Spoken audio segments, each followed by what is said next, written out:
Hi everyone, it's Mrs. Zaid. I'm so glad you could join me today. Today I want to share with you how to weave on a stick.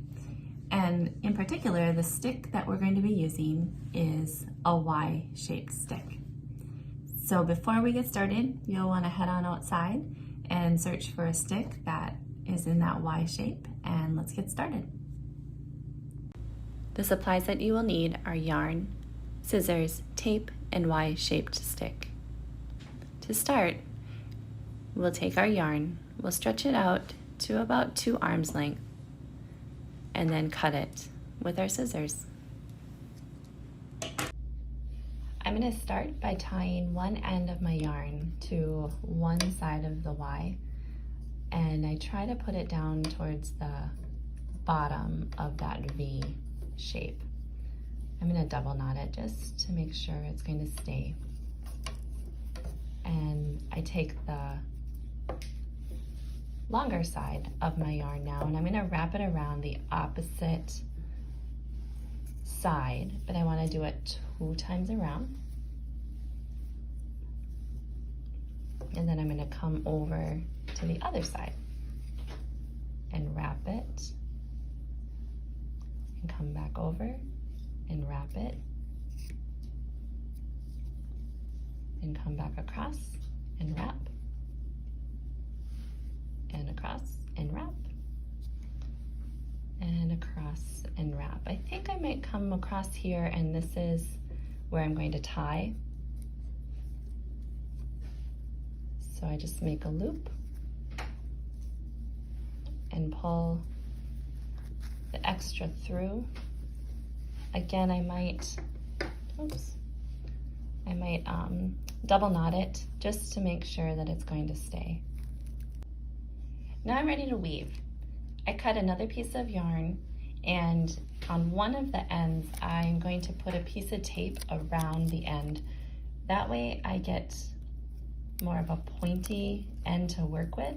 If you have a bigger needle that you can string your yarn through or thread your yarn through or your string through, you could definitely use a needle or like a plastic needle as well. I happen to not have one, so this is just a simple way to firm up the end of my yarn to make it easier to weave. I'm going to take the other end that doesn't have the piece of tape and tie it down at the bottom again. Once that's tied on, I go back to the end that has my tape and start to weave. The pattern here is just over, under, over, under, over, under.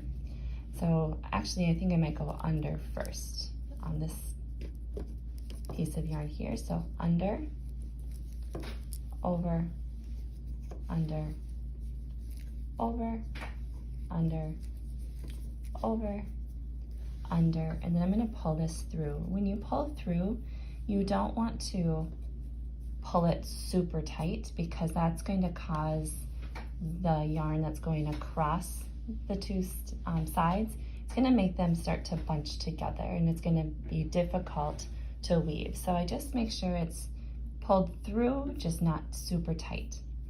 The last pattern or direction was going under. So now coming back, I'm going to go over. So it's going to be opposite. So this will be over, under, over, under, over, under. And then again, you pull it through, but not too tight. At this point, I can kind of push what I've weaved so far over to one side. And then you would just keep doing that pattern. So I weaved all that I could with the gray piece of yarn, and I want to switch colors. So I cut another piece of yarn. This one is a light pink, and I'm going to tie these 2 together. So I'm going to lay them side by side and make a loop and pull those 2 ends through the loop so that I have a knot. The extra yarn you can cut now, or if you want to wait and cut it later, can do that as well. It's up to you. I'm going to cut it now. And then I would just keep weaving with the new thread. So I finished with an under right up here. So now I need to go over and then under, over and under and over, and pull that through. And then I would just continue on with my pattern, now using the pink.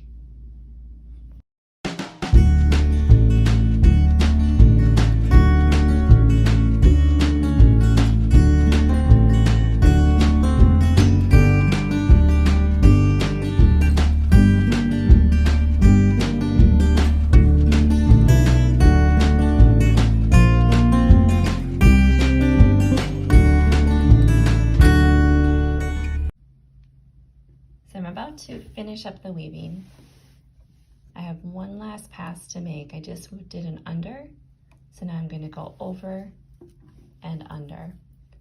I'm trying to leave a little bit of a tail so that I can tie the end to keep the weaving secure. So I'm just going to come back around that top piece and pull the end through to make a knot, and then just cut any extra off